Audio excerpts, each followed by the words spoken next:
My name's Matt, and I will be talking with Robert O'Farrell about the intersection of data and technology and cultural integration and security. Hi, Rob. Good morning. How are you doing? Very good, Matt. And you? I'm just great. I'm just great. Thank you. Um, Rob, we have talked 2, 3 weeks ago, uh, and you have, I would say, huge experience in energy software, energy sector, and rebuilding a lot of legacy applications, being like solution architect, planning to rebuild the software behind like the energy sector in Netherlands, behind in the Gazprom. You work in the Gazprom too. So those are huge organizations with huge impact. And I think you're the first guest with whom I talk in this particular area. And when we last talked, we were talking about those organizations. You, from the outside, you see like a big established enterprise, and you think everything works perfectly fine there. But you told me a few stories about the Excel files and dependency on the Excel file by huge systems and like dependency on one person, which caught my attention. Maybe you could elaborate on that because you've seen a lot of different examples. Yeah, sure thing. Now, working in the energy sector in a roundabout way is what led to me working in the identity verification space. In that, in both cases, there are huge amounts of data to be processed, albeit in the energy sector, it's on a whole other scale. I mean, as you say, given the kind of infrastructure people are working with, you would expect everything to be really robust in there. On some of the solutions I was dealing with, we were processing over 1 trillion data points per day because you're dealing with the measurement of power and electricity at every meeting point in entire countries, sometimes multiple countries in one system. So you would expect a huge amount of robustness there. And I was fortunate enough to work in almost every aspect of it, from sourcing, which is where you actually buy the coal, the oil, whatever else that is involved in fueling your power stations, power station instructions, forecasting. How do you figure out all of the costs? How do you translate that to a price? And then how do you deliver it all on the day? So having seen it all, as you say, as I mentioned a few weeks ago, I've seen some interesting scenarios over time. I've turned up in more than one organization, although I won't name names, where you could be looking at the forecasting system for a national grid being based on an Excel spreadsheet that one very clever person had put together. And I'm sure it was better than whatever they had before, but it did mean that there were times where, say, okay, we're building the forecasting part of the system now. Can I speak to whoever put together their spreadsheet? Oh, they're not available. So who can explain it? No one. That's not very comforting. And as I said, that happened more than once. And it reminds me like the type of the project which I used to call rescue projects. So I assume there were plenty of them on your end, and I'm just wondering if you have so many and you see so many gaps, right, in the software, and like there are various software responsible for different functions inside the organizations. But maybe do you have your own approach to those rescue projects? How do you approach it? How do you, decide what to build first and that kind of stuff? Yeah, I know exactly what you mean. And yeah, that is, unfortunately or fortunately, depending on how you look at it, it's something that I ended up being known for about 10 years, where when projects were going wrong, I'd be called in to try and figure out how you get them back on track. So I can tell you a little bit about my own approach to that through an example where, again, I won't name names, but a large project where I was brought in where 3 million euros had already been spent on this system, and there was literally nothing active yet. It was meant to be replacing all of the systems I referred to earlier: sourcing, costing, forecasting, pricing, power station management. Nothing built for 3 million. And the very first thing I saw when I arrived there was that it would never work, because they had picked very good software, but it was all wrong for how they liked to work. So this was an organization that liked everything to be very tailored to their own processes. They'd spent a lot of time figuring out how to get market advantage by doing things slightly different to others. And then they bought a platform that works in a very particular way and does not vary from that way. So it basically has the business processes built in. So trying to fit something that works with only one process with an organization that wants everything to be flexible, it was never going to work. But of course, 3 million euros had already been spent. So how do you change minds at that point? There's a lot of people whose jobs are riding on the decisions that have been taken to this point. And so this was where some of my general principles of dealing with rescue projects come in. The first one being, you have to live in the grey. If you turn up and start telling everybody black and white, this is right, that is wrong, and just enforcing your point of view, well, then you've lost half of the room the moment you start. So you've got no chance of rescuing the situation. If that was going to work, the people who were already there would have done that. And the second thing then is coming down to more strategy and communication. If you know what the big decision to be made is, don't force people to make that. Get them to make a series of smaller decisions that will step by step move them in the right direction. And little by little, people can move away from their original positions without you forcing them into a massive climb down.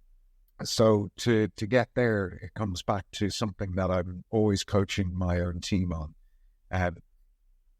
So we talk about solutions a lot, and a lot of people recognize, the definition of the problem is not the same thing as the definition of the solution.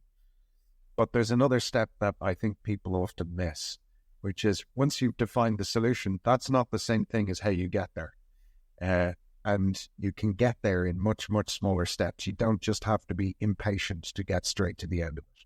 So for me, that sort of living in the grey, being patient and going step by step is the only way to rescue a difficult situation. Really interesting approach. I haven't heard the living in a grey approach, but it's really easy to remember.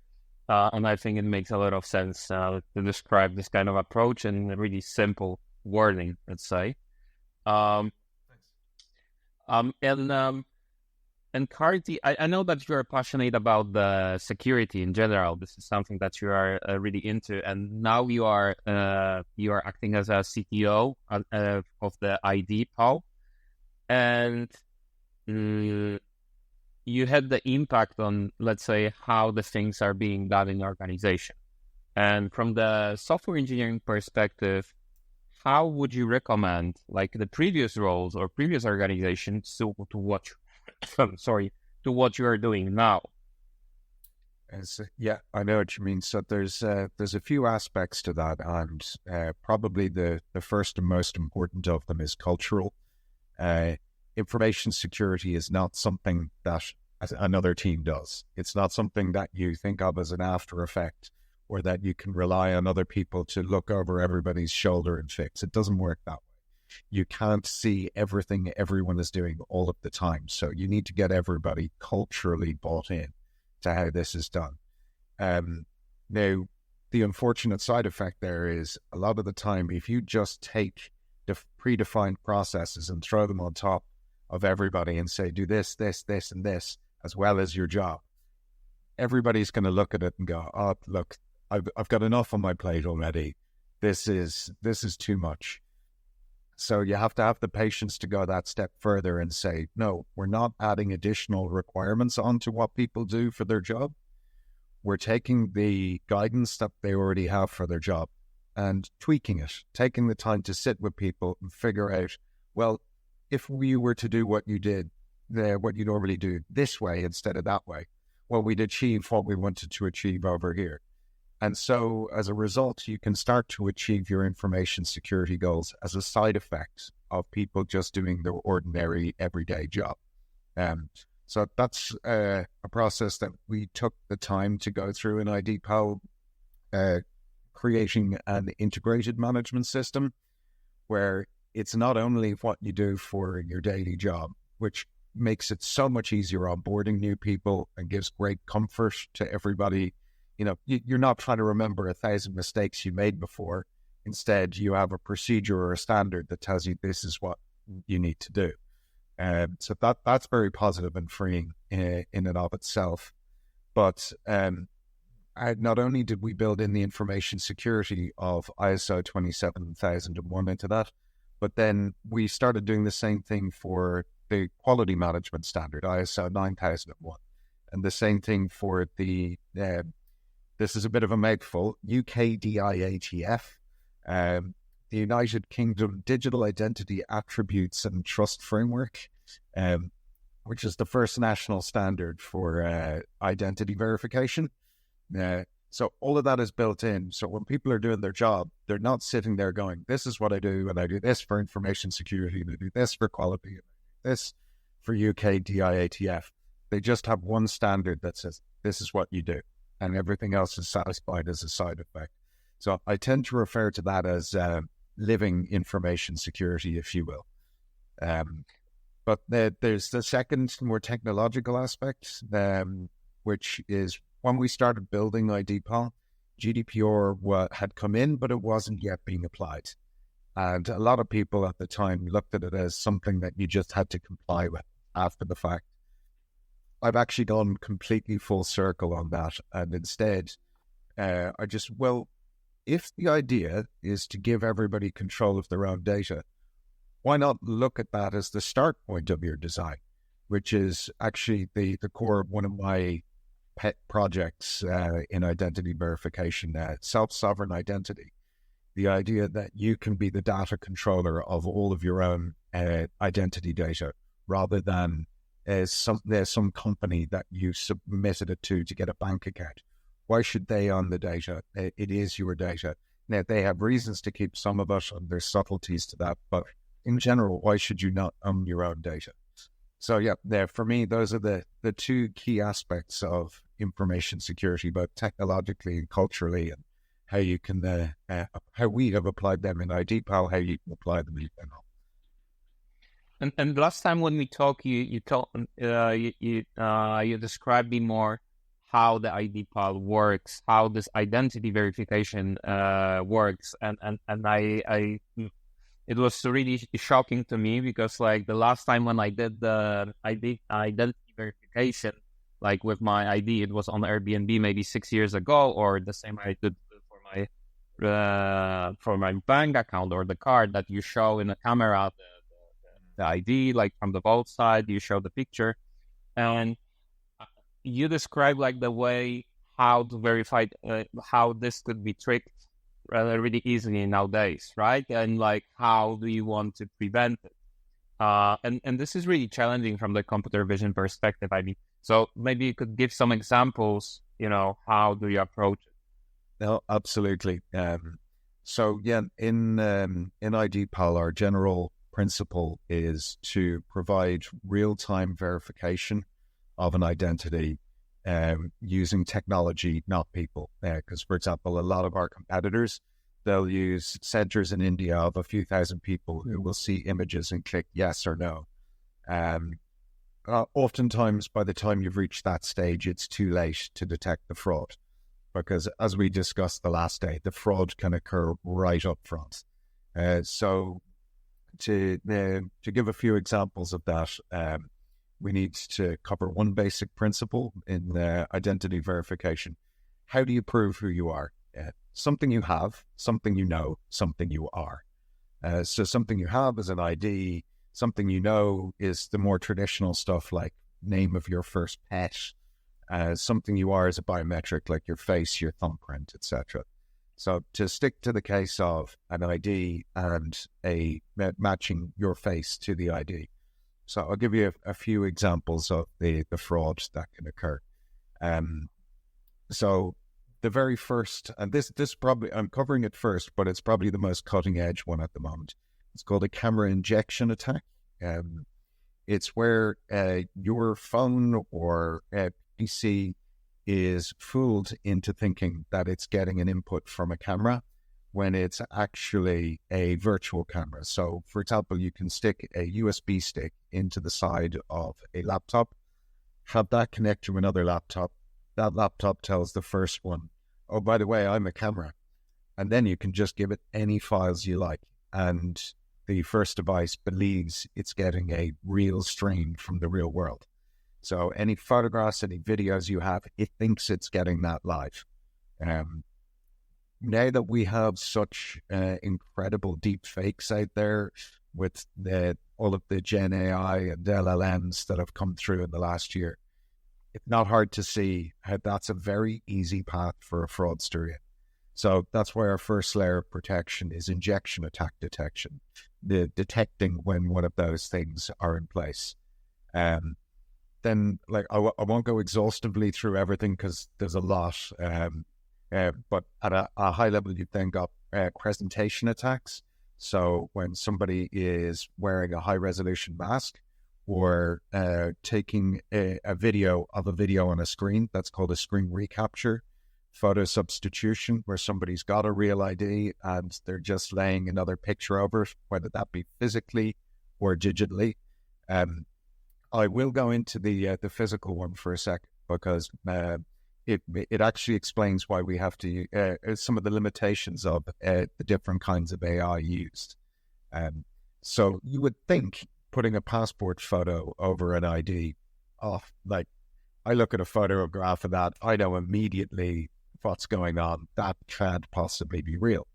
But the problem is that computers don't see the way we do. They go through a process of examining the pixels, and that's typically done through a type of AI called a convolutional neural network. The key word I'm going to focus on out of that is the first one, convolutional. The first thing it does is the tech equivalent of blurring everything. There is too much data in a photograph for computers to process all of it. So they come up with, using different algorithms, averaging of the values in the different pixels. So seeing something like a really clear border of a picture being laid over a picture, a lot of platforms can't see that. A lot of them think, I'm expecting there to be a border between the image of the person and the rest of the ID. And so they just don't detect that happening, which is why, in general, one solution alone is not going to do you in actually identifying, is this a real Medici document that's physically present at the time? You need a dozen solutions.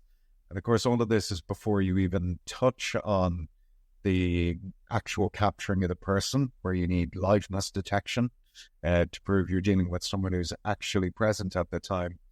Or finally, the one where, let's say you've done the most thorough due diligence process in the world. You're happy, you've got solutions that test for everything. What about user experience? I'll give you one simple example there. About 8 years ago, or 7 years ago, we used to refer to that step where you take a picture of yourself as the selfie step. And we did a quick user experience test where we changed that to liveness test. And everybody was telling us, don't change it to liveness. Everybody knows what a selfie is. Nobody knows what a liveness test is. But that was the point. We changed it to liveness. People on selfie were making duck faces at the camera, taking down angles, whatever else. And all of that was interfering with the ability to get a clean first-time facial recognition. So you weren't getting false positives, but it was just getting more difficult for people to get through. We saw a 20% uplift in people passing facial recognition first time the moment they thought it was something technical. Because there's, oh yeah, no, this is a technical thing. I'm just going to look straight at the camera now. So yeah, there is a hell of a lot going on in identity verification to make something really, really simple, really complex look really simple.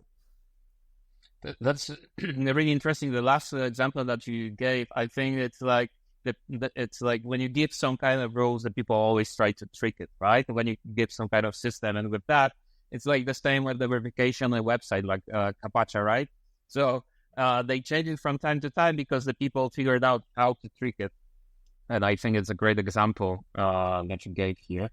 But I could imagine that you are using AI a lot, like some LLMs, some tools around the AI. Maybe you could elaborate on that. How do you approach it? So yeah, there's AI is heavily involved both in the real-time processing of the platform itself. So we use a few different kinds of AI for different kinds of detection. So if I was to explain it a little bit more deeply on, say, document verification, there's the more traditional convolutional neural network approach where you will first off classify a document. So I can tell from certain landmarks on this that it's an Irish passport or an American Alabama driver's license.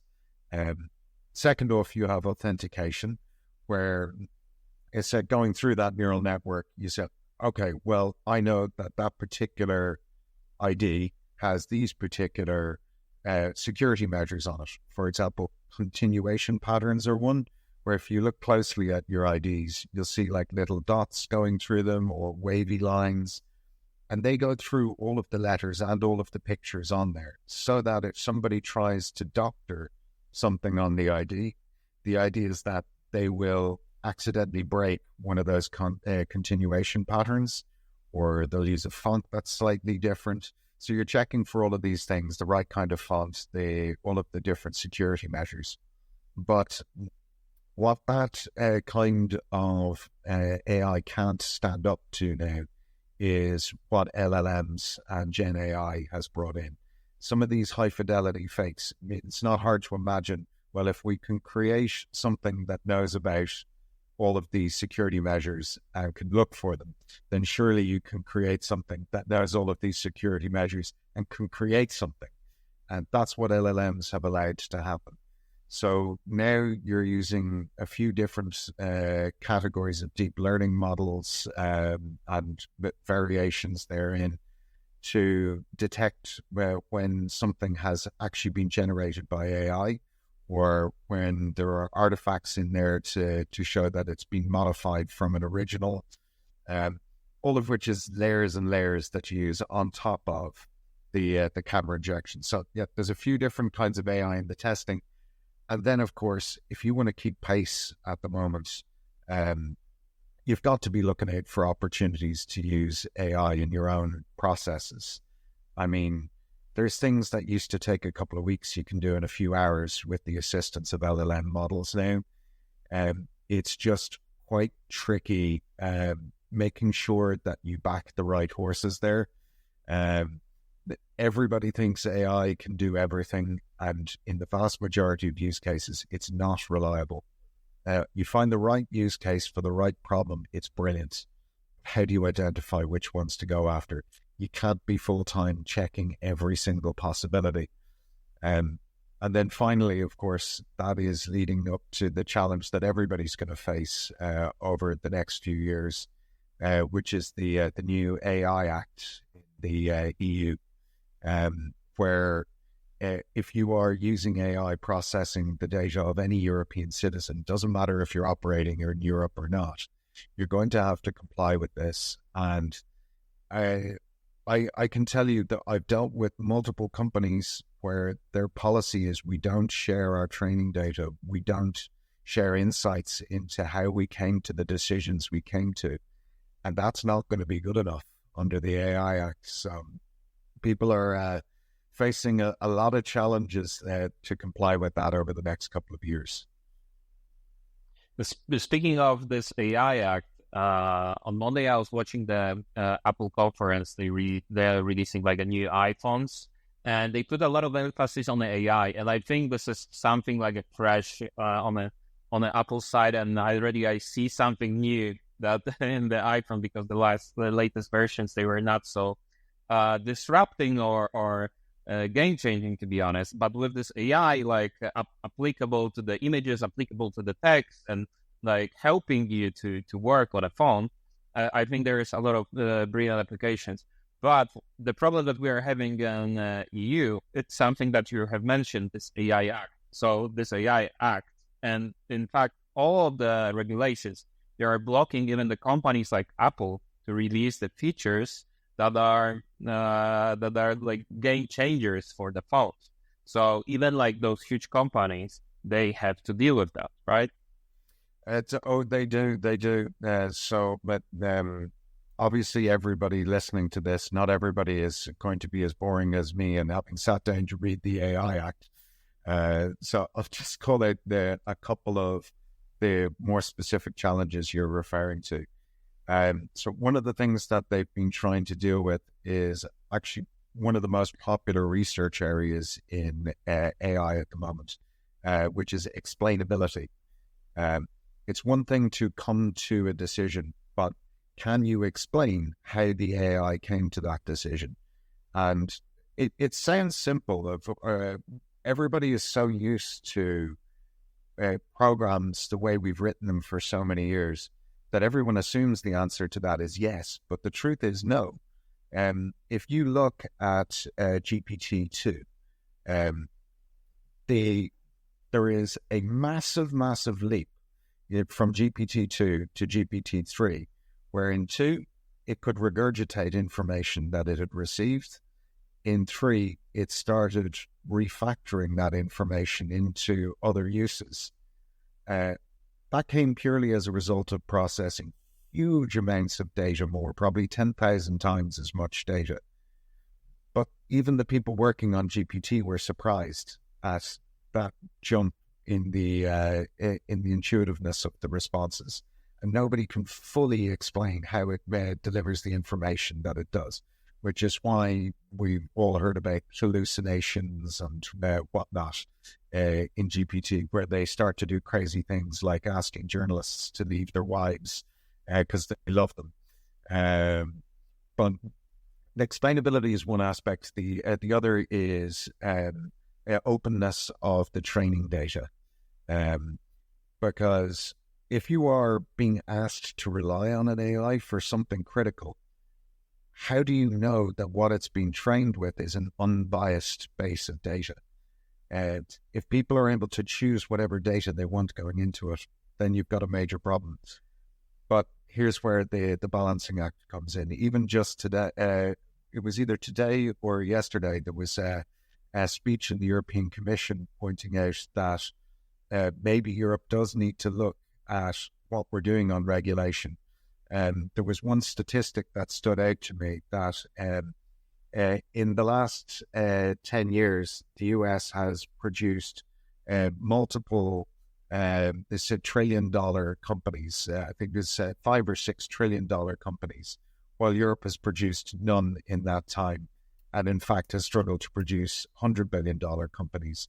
So I totally understand what the EU is doing in trying to make sure that we're all properly protected and move forward in the right way, but we're losing out on competitiveness as a side effect of that. And I don't know exactly what the answer is to find the balance between those two. I'm very excited about what we'll be able to do with Apple Intelligence. Great bit of marketing that to also go with AI, but yeah, I can't wait to see what we can do with that now. I hope I have it in my hands soon. And then speaking of the regulations, that's a really interesting statistic that you have mentioned. And I have a feeling that in EU, they need to start to revise the plans that they have, to not to stay behind the whole world. I mean, and I think they already did with the electric cars, because the companies like Audi or Mercedes-Benz, they told that they will, because the initial plan like a few years ago was like by 2030, we will have only electric vehicles. We will only be manufacturing vehicles. But they said like, hey, this is not possible. We need to revise it. And I think the Volvo did the same. So, and with the AI, I had a really interesting talk with my friend who invested a lot last year in a product that is having the AI, that like some features around it. And he said that he worked for 12 months. He invested like a I think like 700K or something like this to kind of to kind of like deliver the feature, which was like crucial for him because it was so expensive. I mean, like one query to the ChatGPT was so expensive, and he was working 12 months or 10 or 12 months, spent a lot of money, and like right away when he's not almost finished, like the queries are 60 times cheaper. So like the piece of speed of the disruption in this area, it's like tremendous, right? And I feel like if in the EU we don't play the game, and I don't know, like maybe the loose legislation a bit, we'll be far behind. And this is like a new internet, like the whole AI thing. No, I know exactly what you mean, and it'll be really interesting to see how well the patterns are replicated across industries. But in that field of regulation versus competition, I was at the European Anti-Financial Crime Summit a few months ago there, and as I'm sure you know, there's the new European Anti-Money Laundering Agency being brought in to unify how money laundering is dealt with across the EU. And the new head of the agency gave a speech at the summit. And one thing really, really stood out for me as greatly insightful from him about a potential way forward, which is the way he wants to enforce AML legislation is to not be strictly rules-based. He wants to be providing guidance where people have flexibility within that to decide how exactly they can achieve what everybody wants to achieve in terms of protecting ourselves, protecting consumers, but not being so rules-based, because the moment you're rules-based, now suddenly you're cutting off all options for any kind of innovation that you haven't thought of. And that was the real point he was driving at. We need to create an environment where there's safety, but leaving room for that innovation. Don't be too rules-driven. Unfortunately, you were covering a few examples there where it sounds like things were just too rules-driven, and people who've achieved amazing things either were blocked from doing that or they didn't achieve it within Europe. I think we are missing something like the Silicon Valley kind of vibe in Europe. So there is no, I cannot imagine there is no country or a place or a zone, like an industrial zone that supporting the startup, supporting like connecting with the investors and encourage people to be brave and try new things, because when you start fresh, you need to break some kind of rules. And there was like a really interesting lecture from Eric Schmidt, the ex-CEO of Google, who was for many, many years. And he did the talk on Stanford, and it was so controversial that they took it off out of the website. Yeah, it was so controversial because you know what? Like the one thing that he said, and he said it out loud, and he said like in Silicon Valley it works this way. If you are a startup, and a lot of startups will be around AI, and the core is to have really good data to train the algorithms. And he said like the first what you should do, you should feed the algorithm or your software with the like the data you want, and don't care about the valuation about like stealing or the copyrights, because like either you will fail, and this doesn't mean nothing to anybody, and when you will win, you will have the lawyers from the Silicon Valley to help you out. So it was really controversial, but like to be honest, like all of the many companies work this way, and I think like I'm not saying that we have to do the same in the EU, right? But my thing is, I think we are missing some kind of like a zone to encourage people to be entrepreneurs, and not to fight with legislation, but fight with like new ideas and innovation, right? To figure out the solutions. very much lean more towards the supports approach to encouraging innovation. If, for example, you've just covered the question of, oh, should you care about the ownership of the data? Well, if you know that there's a load of AI startups that you would like to encourage and you'd like to make Europe a safe space for AI startups, why not create a space, as you say, which is putting in place everything needed for that? Like, for example, gathering huge amounts of data and say, oh, you want to train an AI?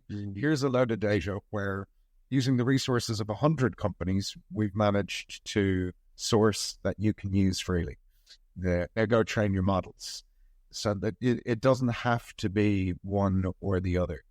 I mean, the extreme at the other side is, I don't know if you saw the judgment from the Dutch regulator in the last week there on ClearView AI.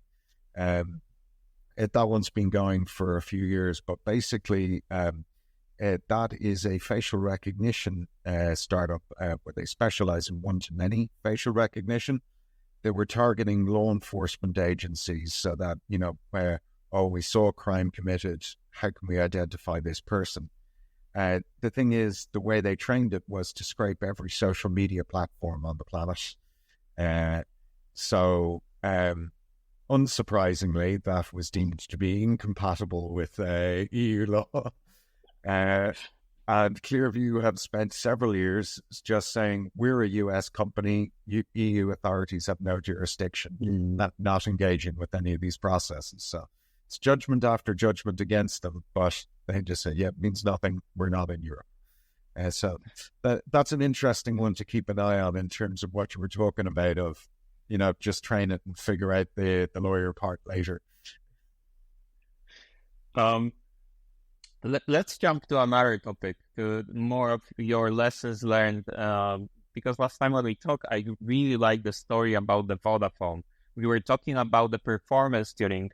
It's like one of your key interests.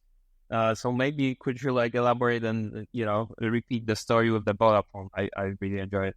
Well, absolutely. I was lucky to have several great architects as mentors coming through who all really cared about performance tuning, as well as my background in college was computational chemistry. So I used to rent an hour to go on the supercomputer up in Queens.